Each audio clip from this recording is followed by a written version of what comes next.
Hey gang, yeah, this was not a video I was planning on making, but obviously it's something that needs to be talked about. I'm not gonna monetize this video or anything. That's not what this is. That's not the point of this. But on March 1st, we lost one of the greatest creative minds the world over. We lost a man that created some of the most influential media of the modern age. Wow, they're bumming, huh? Wow, okay, there's that floating half-body guy. Goku, flying or doing something over there. Frieza hurls some kind of fireball at him. Oh, man, this is... All right, okay. There you go. Kind of loses something in fast forward, doesn't it, Jennifer? Mm-hmm. Well, I'm sorry, little lady. I love that show, and I love you, so I wanted to play it for you. Because this is your all-request cartoon show. Thank you, pretty mama. Okay. Take care now, Jennifer. Bye. Bye-bye. Do you see that? This piece of lost media might be small, but think of the implication of it. Think of how you'd come home from school, much like myself, and what was a lot of our first introductions to anime?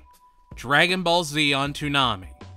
Dragon Ball Z was a series that just resonated in the West and became a cornerstone of an entertainment block that introduced so many other series to us, like Naruto, Zatch Bell, Gundam, to a lesser extent Prince of Tennis and Marchand Awakens Romance, but the list goes on and on.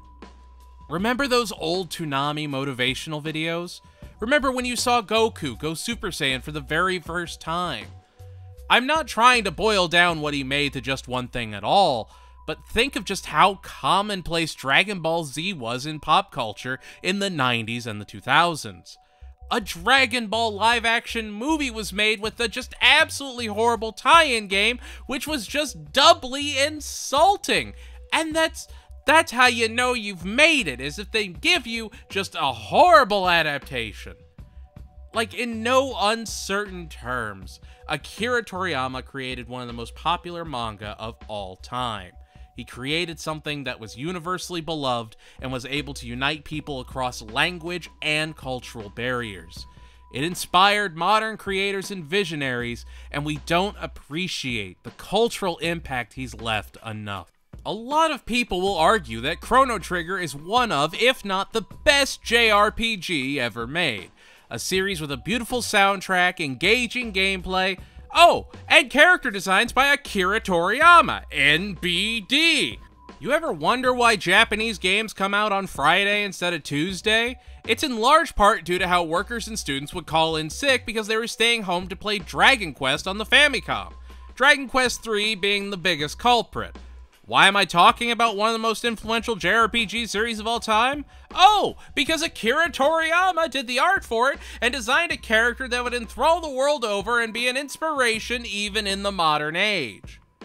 Osamu Tezuka helped a nation heal. He took his love of Disney movies and his love of his home and crafted stories that would help shape anime into what it is today. Astro Boy, Princess Knight, Blackjack, and even Kimba the White Lion showed people what anime could be. Akira Toriyama took that torch and went on to create one of the best and most iconic designs of all time. And the secret to his success? KISS. Keep it simple, stupid. His designs were basic and intentionally recreatable to appeal to wide swaths of audiences that could easily draw them from memory.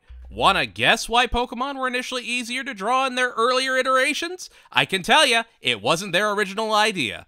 He never overcomplicated his designs, and in doing so, made them some of the most iconic characters ever created.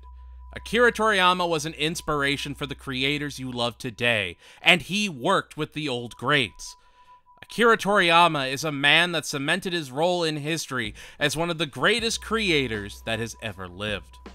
He helped create an anime renaissance that brought it into the true mainstream worldwide. Akira Toriyama will be a hero in many of our hearts, and regardless of how you may feel about the series he worked on, you can never deny their impact. And that's not even talking about Sandland or even Dr. Slump. We often wonder what our impact on the world will be. What will happen when we disappear? How long will our family and friends remember us? What will our legacy truly be? Akira Toriyama created a series that sold out football stadiums in Mexico and had one of the world's biggest pop stars dressing their son up as Lord Frieza. We still feel the reverberations of his creativity to this day, and his media was still very much front and center with an ongoing Dragon Ball Super manga, the upcoming Sandland, the new Dragon Quest game, and all the other projects he was still attached to. He has always been a part of the millennial anime experience in some shape, way, or form. And truly, we lost a real one. We lost a legend that has carved his legacy for generations to come. We lost the one man that could ever feasibly beat Goku. Akira Toriyama was an inspiration that will truly be missed unlike any other.